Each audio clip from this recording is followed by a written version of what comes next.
Hey everyone, I am so excited to be talking to you today about this topic around one of the most common mistakes I see people making when it comes to manifesting. And the reason why it might be a struggle for you to manifest is because you have not yet stepped into your role as a conscious co-creator.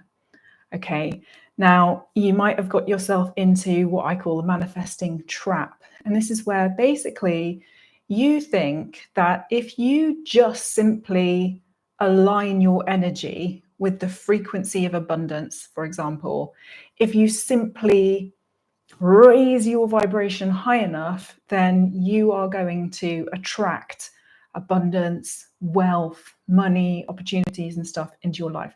Now, that is 100% true to an extent, right? We all know that when we raise our vibration, when we become an energetic match for certain things, they get attracted towards us much more quickly. But I think there's a real limitation if we only see it from that perspective. Now, one of the reasons why I really wanted to come and talk about this today was because yesterday, the penny dropped for me around this in a very significant way. And it's not like I haven't known this deeply within myself before, but I heard somebody, one of my coaches actually, Victor Odo, on a call talking about creating spiritually aligned businesses.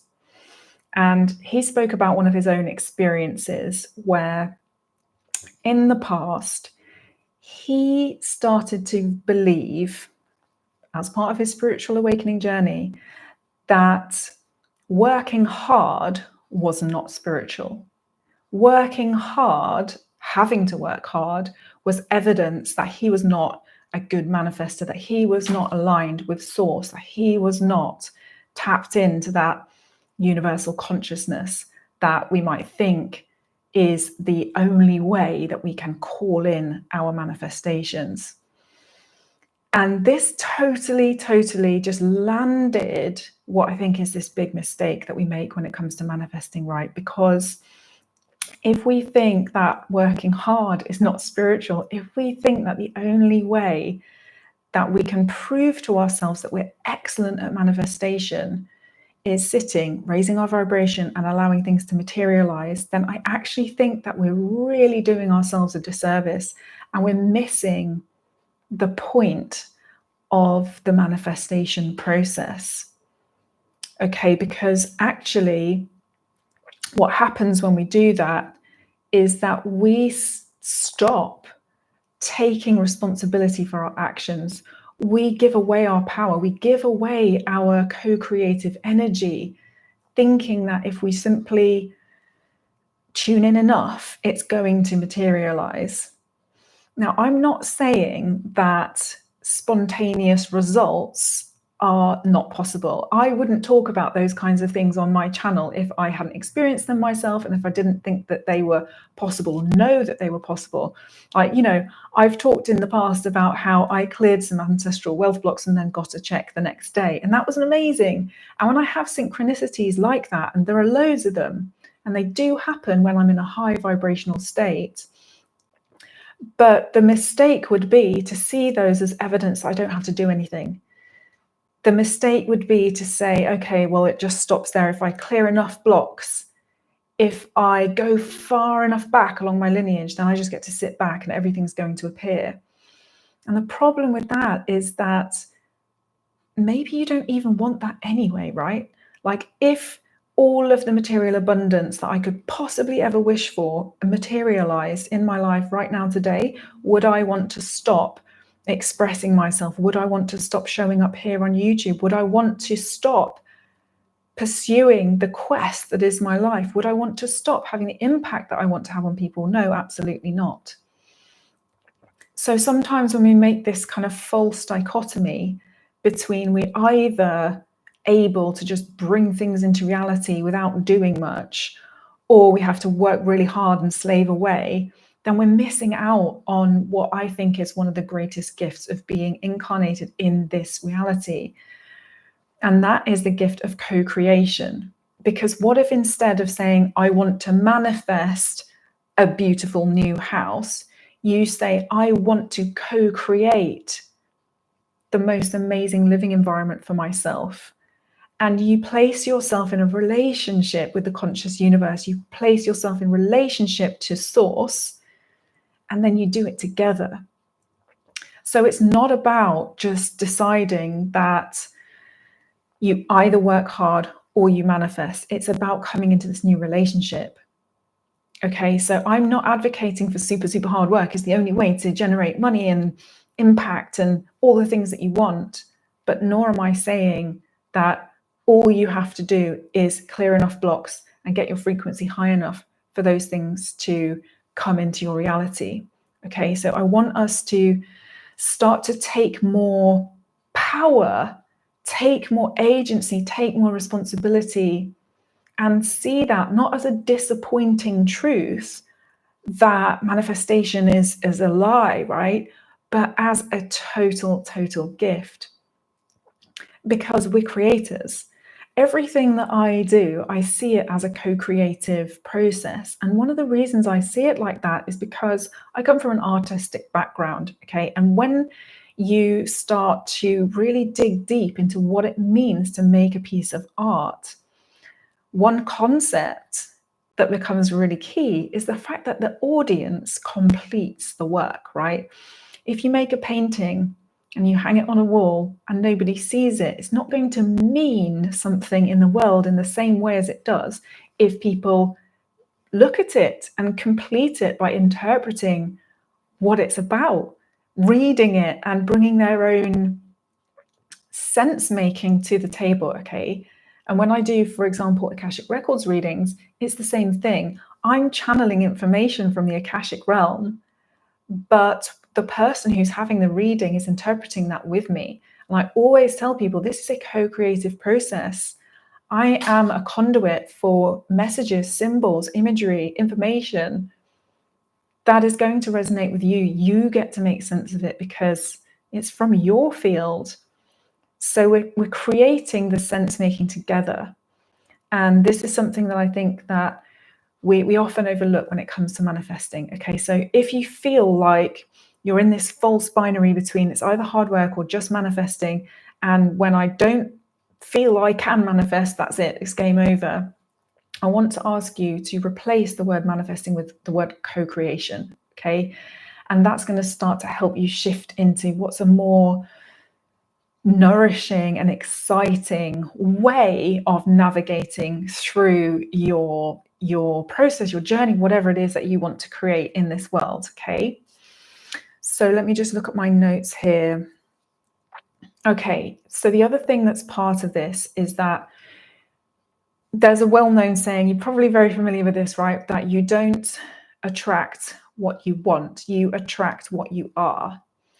And this is also partially true, but again, I think it can really lead us to some mistakes because it can imply that if you're a good person, you'll attract good things. And if you're a bad person, you'll attract bad things, okay? And that is not how I believe that it works. That is not how I believe that the conscious universe directs energy.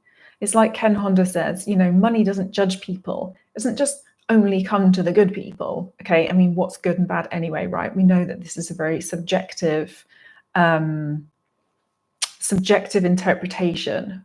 But the point is, for me, attracting what you are is more about magnetizing things because you are showing up when you act in the world in a particular way.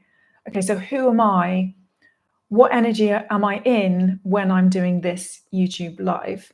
If I'm in the energy of I am here to channel a divine message of inspiration to like-minded souls who will be magnetized because they resonate with my frequency, that is very different to showing up here with a grasping energy or a self-critical energy or a doubtful energy or something like that. So when we say you attract what you are, it means we attract who we are being when we take the aligned actions towards our goals that are going to help move the needle, okay?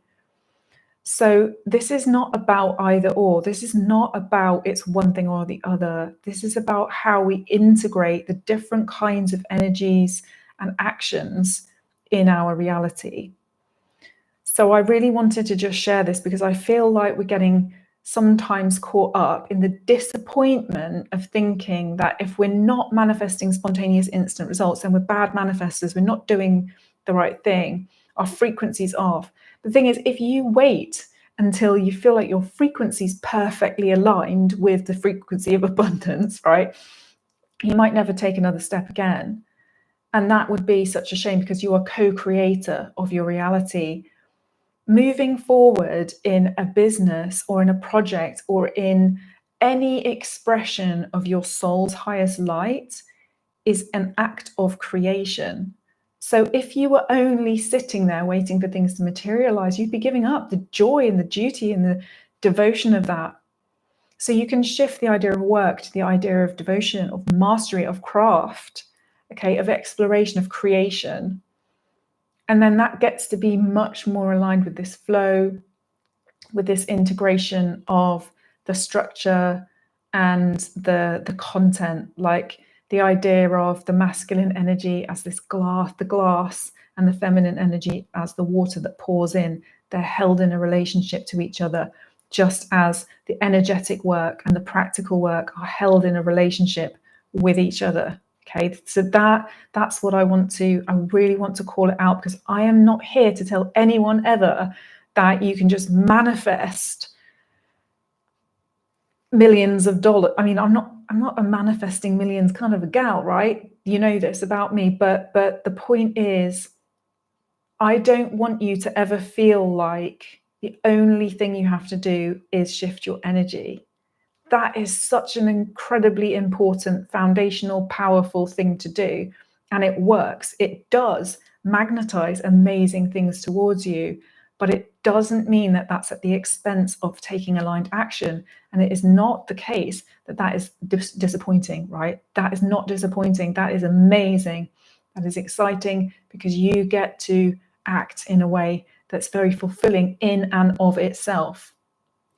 Because when we let go of the results, let go of the attachment to outcomes, then we get even more deeply embedded in the process, don't we? The actual day-to-day activities and the learnings. Because sometimes raising your frequency comes through action, right? Just like clarity comes through action. I actually felt great before I came on this live, yeah, but I could have been feeling low, and then coming on and actually doing it was the very thing that raised my vibration. So don't wait until things materialize. Don't wait until you feel like you're in the right frequency. Work on that all the time, 100%. But don't think that that's the prerequisite. You know, there was a period of time in my life where I would say that I was absolutely on fire as a manifester, as a force of creation. And it was one of the periods of time in my life that was the most difficult, because I'd actually left a marriage. I'd left something that I'd been involved in for, I think, 14 years. Okay. And I was stepping out into very unknown territory. It was very scary. I didn't have a stable place to live. I was staying with different friends. I moved around a lot. I had a big drop in income because I was no longer in a marriage. I was single. And so I was, really exploring, okay, what is my future? I don't know what's going to happen, right? But this is a situation that's presented itself. And yet during that period of time, I became an incredibly powerful manifester, because I was actually falling in love with my new life. I was falling in love with another human being. And I actually took out a loan. And I used that loan to go to the Caribbean with the person who is now my soul, my true soul partner. Okay. And we went in that and we went on that experience. And when we were there, we both were so incredibly overwhelmed by the manifestation capacity we had, that we named it, we called it the flow, because everywhere we went, things just fell into our laps. We actually didn't have a lot of money at that time. But everywhere we went, we were provided for, whether it was people showing up to take us from one place to another, whether it was being offered opportunities that we weren't expecting, whether it was finding, a perfect place to go and sit or eat or whatever, perfect places to stay. It just all magnetized to us because we were in a high frequency of happiness, of love, of exploration, of falling in love with life. But we also took that action. We made a decision, okay, let's go. Let's find a way to get the money and go. And when we got the loan, when I took it out in such a positive state. It was actually easy to pay it back. I didn't know how I was going to pay it back, but I knew I would, and I did. And the experience that I had of falling in love in the Caribbean was so priceless. And I didn't work hard at that, but I did take action. And I took action from that elevated space of happiness, of joy, of love, of exploration, of falling in love with life. So I believe that that's the manifestation frequency. It's co-creation. It's a dance with source. And when we start to interact in that way, it becomes very, very powerful. And this is what I love to work with people on. Okay, as a reader, as a coach, I really love being able to tap into people's natural abilities, their natural gifts, their natural flow of creative energy that comes up from our bottom chakras through our creative center, our center of willpower, into our heart, throat, into our third eye and our crown. We release energy up through the energy body, okay, and we get to co-create with the universe. So yeah, that was what I really wanted to express today, and I hope that's been helpful for you. And please do let me know in the comments if this resonated with you. I really do love to know how these things land and to know where you are on your manifestation journey. I love to be in conversation because, as I said, this is a co-creative process. We're in this together. And I'm wishing you so, so much abundance, light, and love. And if you would like to go deeper with me to explore some of these themes, then there's a link in the description below where you can apply for coaching with me. Okay, so take care, lots of love, and I'll speak to you soon. Bye.